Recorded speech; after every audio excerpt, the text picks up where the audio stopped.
So I decided to bite the bullet and pick up one of these JETPRIME quick throttles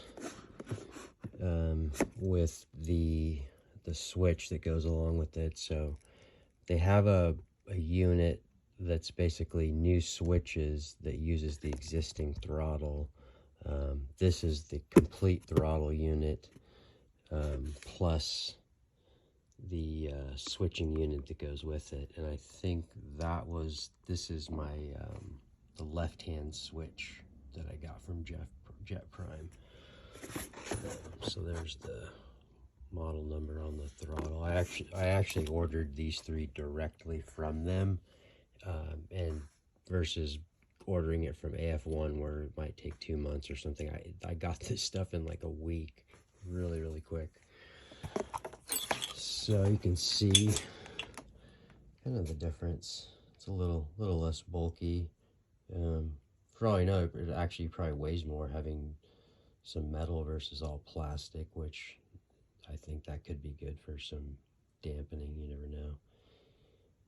So that's pretty cool. It doesn't have there's the holes in the bar where this thing has a little thing that sticks down into your bar.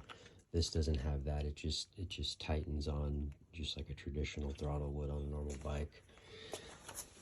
So the short throw of it is not, it's, to me, it actually, in any bike I've ever added a shorter throw throttle, it almost makes it easier. It's just, you don't have to pull down as much to full throttle it. So it's less arm movement is always a good thing. And yeah, these buttons, here's the on off. Here's your map switch, and then here's just the start button. That's the one that, these are just momentaries. And then, yeah, it just feels so good. I mean, it's pretty expensive, but to me, it actually amazes me how many thousands and thousands of dollars people spend on their bikes and don't touch the grip or the throttle or these switches. I mean, to me, that's the grip and the throttle is like your main interface to the entire bike. I feel like it's probably the most important thing that you could possibly modify potentially. Sure, the stock one's fine, I don't know, but this is just, it's a lot better. It's really worth it. And then the other thing to note, which kind of a big deal, but not if you care about the aesthetics, is that right now, from what I can tell, they only offer these in this, it's kind of like, I think they call it like a titanium color. So it's like kind of like a off black grayish titanium. It's pretty nice, and I mean, it looks fine. I've got like all these different finishes anyway, but I do like this black better. I wish they kind of had it matte black, but oh well. Random side note I forgot to mention in the other video was I did change out these two bolts on both sides to be black versus silver. Kind of looks a little bit better. But anyways, here's this guy. I'm pretty happy with it. I highly recommend this, as expensive as it is. Also, regarding the installation of this thing, it was essentially plug and play. There was nothing.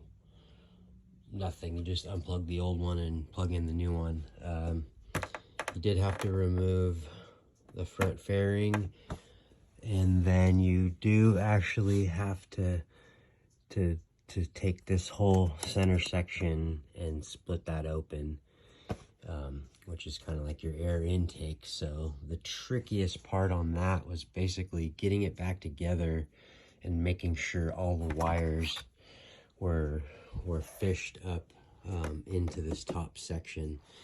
And because you could easily be lazy and leave some extra wires down in there and still get it closed up correctly, but then you're blocking your air intake. So this was kind of a pain in the ass to get it pinched back together and make the wires nice and tidy, but it worked out. And then, like I said in that other video, when